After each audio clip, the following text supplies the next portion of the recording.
devo fare una premessa, innanzitutto a parte Tony mi ha chiesto di parlare in inglese non per essere vanitoso, comunque parlo inglese, certe volte durante l'anno parlo più inglese che italiano, ciò che mi manca più dell'italiano è il dialetto, comunque questo non è vanitoso fare queste interviste in inglese, non è il mio comunque. So, my dear, do you have a message for Gary, who this year he betrayed us? We have to say it clearly, right? Gary is just a good friend of ours, and his father was born here in Turi, and he left when he was, 5, 6 years old. Yes. And I met Gary 2 years ago, just by coincidence at Chiesa di Santa Chiara. Okay.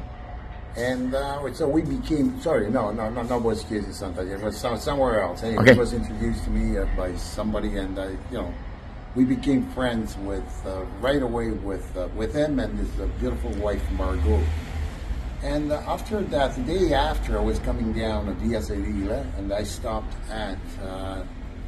I met him at the Chiesa di Santa Chiara, and I was talking to him. And Tony, my dear cousin Tony, was coming down his bicycle. And I said, "Hey!" We started talking in Italian, and I introduced Tony to Gary and his wife. And bingo, they connected. They start talking and talking. Tony for sure doesn't have any problems in talking to people. So it's like a machine gun. Boom, boom, boom. And Gary, they realized after 5 minutes that to some degree they were related, because Gary was trying to find all the roots of his family down here. So Tony that knows a lot of folks, and he said, "Oh my gosh, they actually are related." So this friendship blossomed, and we met the three of us. And then after 2 years, Tony came over to Toronto, and Gary came from the Carolinas, and we met in Toronto, and we had a beautiful 4 days together. Yes, yes. And you know what? Guys like Gary, his family's from Turi. I can tell you that in the continent of North America, especially in the States, in Los Angeles, apparently, at the Italian consulate, they're sitting on over 15,000 applications of these folks that they were second, third generation, Italian generations, that they are applying to become Italians. And the Italian bureaucracy, they're still waiting. It's a long, long waiting. Guys like Gary, they're Americans. Gary is spending a lot of money, real money, to actually become Italian. Time, energy, will. And that comes from the tic-tac that we have, because at the end of the day, you realize that there's a DNA is Italian.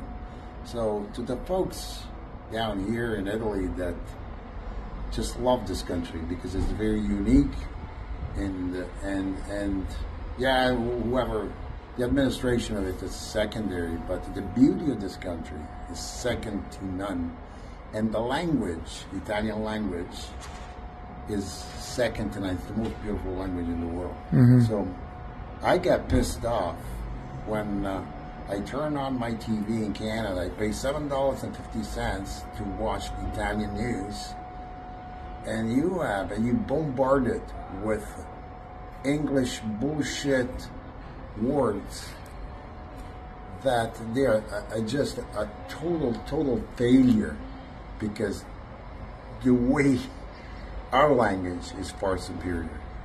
The Italian just beautified English language.